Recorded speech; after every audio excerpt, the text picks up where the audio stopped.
بسم اللہ الرحمن الرحیم۔ السلام علیکم، آپ دیکھ رہے ہیں الف نیوز اور میں ہوں آپ کے ساتھ ماجد علی۔ شامل کرتے ہیں آج کی ہیڈ لائنز۔ پاکستان نے سری نگر میں G20 اجلاس کی میزبانی کے بھارتی اقدامات کو مسترد کر دیا۔ ترکیہ میں صدارتی انتخابات کا دوسرا مرحلہ، ترک صدر رجب طیب ایردوان کا پلڑا بھاری۔ اعلیٰ امریکی کمانڈر کا روس یوکرین جنگ پر بڑا دعویٰ۔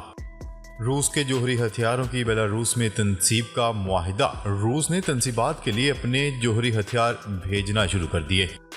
امریکہ سویڈن کے نیٹو میں شمولیت کے لیے ترکیہ اور ہنگری کی منظوری کے لیے پرامید۔ یاسین ملک کو سزائے موت دینے کے لیے بھارتی ایجنسی نے دہلی ہائی کورٹ سے رجوع کر لیا۔ روسی عہدیدار کا یوکرین پر پیشگی جوہری حملے کا عندیہ۔ پاکستان اور دنیا بھر کی خبروں سے باخبر رہنے کے لیے الف نیوز کو سبسکرائب کر لیں اور ویڈیو کو لائک ضرور کیجیے گا۔ ہیڈ لائنز آپ نے جانی، اب بڑھتے ہیں خبروں کی تفصیلات کی طرف۔ پاکستان نے سری نگر میں G20 ورکنگ گروپ اجلاس کی میزبانی کے بھارتی اقدامات کو مسترد کر دیا۔ ترجمان دفتر خارجہ کا کہنا ہے کہ متنازعہ علاقے میں G20 اجلاس منعقد کرنا مقبوضہ کشمیر کے لوگوں کے ساتھ غداری ہے۔ مقامی آبادی کو یرغمال بنا کر ان کے حقوق اور آزادیوں سے انکار کر کے سیاحت اور ترقی کو فروغ نہیں دیا جا سکتا۔ ترجمان دفتر خارجہ کی جانب سے جاری بیان میں کہا گیا ہے کہ مقبوضہ علاقے میں G20 اجلاس کر کے بھارت نے ایک اور بین الاقوامی فورم پر سیاست کی ہے۔ دفتر خارجہ کے مطابق اجلاس میں شرکت نہ کرنے پر چین، سعودی عرب، ترکیہ، مصر اور عمان قابل تعریف ہیں۔ خبر کے اگلے حصے میں بات کرتے ہیں۔ ترکیہ میں صدارتی انتخابات کا دوسرا مرحلہ کل ہوگا، جس میں ترک صدر رجب طیب ایردوان اور کمال کلیچ داد اوگلو مد مقابل ہوں گے۔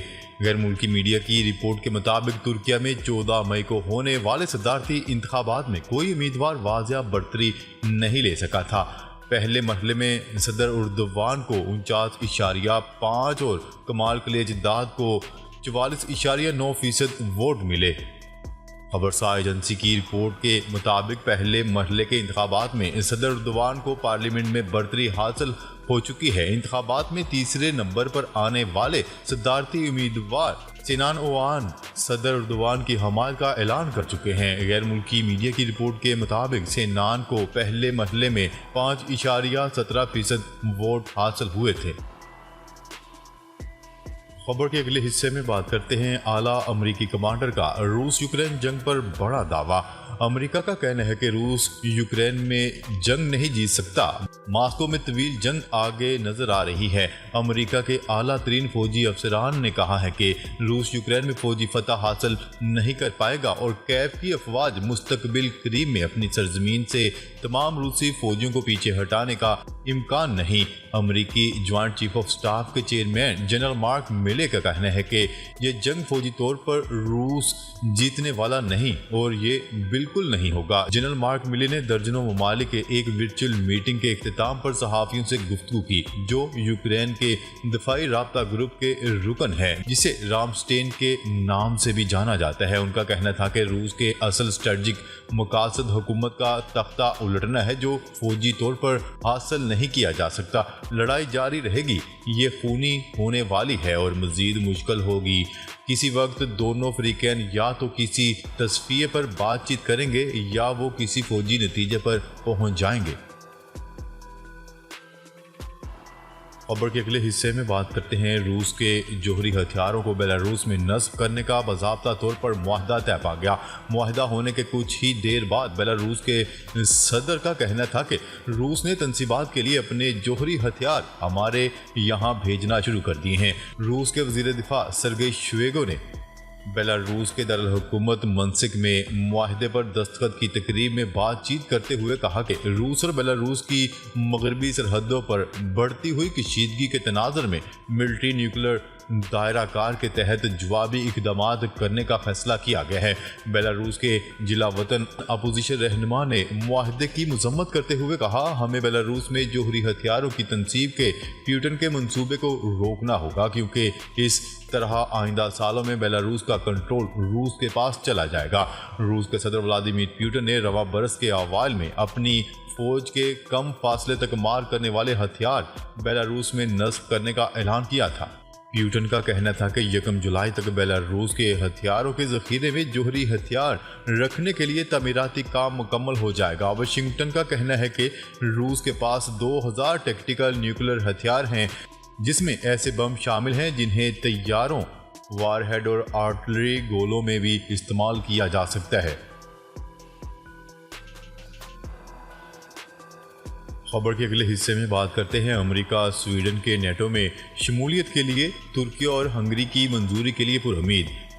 न्यूज़ रिपोर्ट के मुताबिक कायम मकाम अमरीकी मावन वज़ीर ख़ारजा बराए यूरोपी अमूर ने कहा है कि अमेरिका, तुर्की और हंगरी की जानिब से नेटो में शमूलियत के लिए स्वीडन की दरख्वास्त की तौसीक का मुंतज़र है। अमेरिका को नेटो के जुलाई में लिथुआनिया के दारुल हुकूमत में होने वाले सरबराही इजलास से पहले स्वीडन की शमूलियत के लिए तुर्की और हंगरी की मंजूरी की तवक्का रखता है।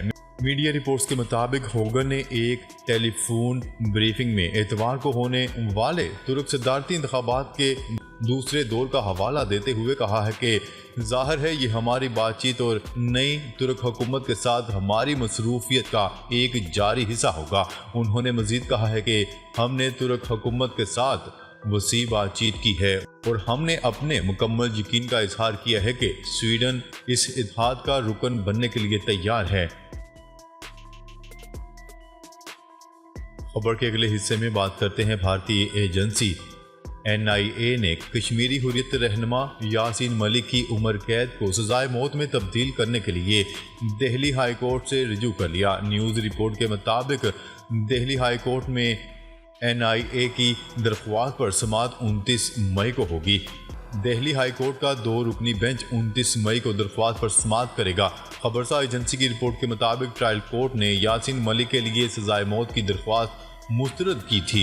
वाज़ेह रहे कि जम्मू कश्मीर लिबरेशन फ्रंट के चेयरमैन यासीन मलिक को मार्च 2019 में गिरफ्तार किया गया था। गुज़िश्ता साल नई दिल्ली की एक अदालत ने यासीन मलिक को झूठे मुकदमे में उम्र कैद की सज़ा सुनाई थी।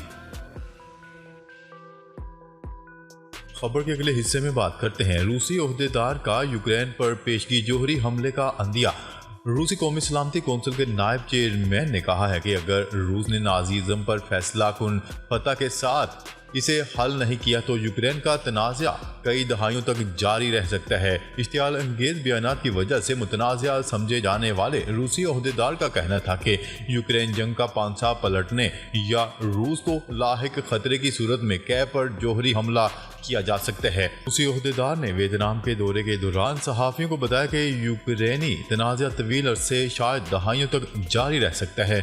उन्होंने मजीद कहा, ये एक नई हकीकत है और ज़िंदगी के लिए नए हालात हैं।